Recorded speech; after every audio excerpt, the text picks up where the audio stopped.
మీ హిందువుల ప్రకారం ఏంటంటే ఆయన ధర్మం ఏం చెప్తుందంటే నువ్వు ఎవరినన్నా మొక్కుకో. భగవద్గీత ఏం చెప్తుంది తెలుసా? నువ్వు నన్నే మొక్కు, కృష్ణునే మొక్కు, రామునే మొక్కు, వీళ్ళనే మొక్కు అని చెప్పదు. నువ్వు ఎవరినన్నా నమ్ముకో. నువ్వు స్వర్గానికి నరకానికి పోయేవాళ్ళంటే నువ్వు చేసే కర్మ సిద్ధాంతం, నువ్వు చేసే కర్మ పనుల వల్లనే నువ్వు పోతావు తప్పించి నన్ను మొక్కుతే నువ్వు పోతావు లేకపోతే పోవు అని చెప్పదు మా హిందూ ధర్మం. ఇది క్రిస్టియానిటీకి హిందూ ధర్మానికి ఉన్న తేడా.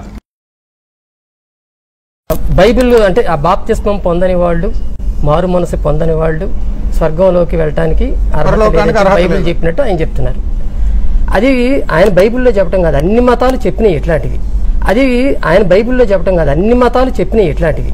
ప్రతి మతము కూడా తన అనుచరులకి, తనను అనుసరించే వాళ్ళకి ఒక రకమైనటువంటి సంస్కృతిని ఏర్పాటు చేయడానికి కొన్ని రూల్స్ పెట్టినాయి. అది హిందూ మతము పెట్టింది, ఇస్లాం మతము పెట్టింది, వీళ్ళు పెట్టి క్రిస్టియన్ మతము పెట్టింది. ఉండండి సార్, చెప్పండి. వేదము భగవద్గీత ఈ రెండు చెప్పలేదు సార్. ఆ రెండు చెప్పలేదు, మిగతా మతాలు చెప్పినాయి. హిందూ ఎక్కడ కూడా కలపేటట్టు ఒక్క ఆధారం చూపించండి సార్. ఇప్పుడు హిందూ ధర్మం కూడా చెప్పాయని చెప్తున్నారు, గ్రంథాలు చెప్పాను కదా, ఏ గ్రంథం చెప్పింది, ఎక్కడ చెప్పింది, ఒక రిఫరెన్స్ చూపించండి సార్. సర్వధర్మాన్ పరిత్యజ్య మామేకం శరణం వ్రజ.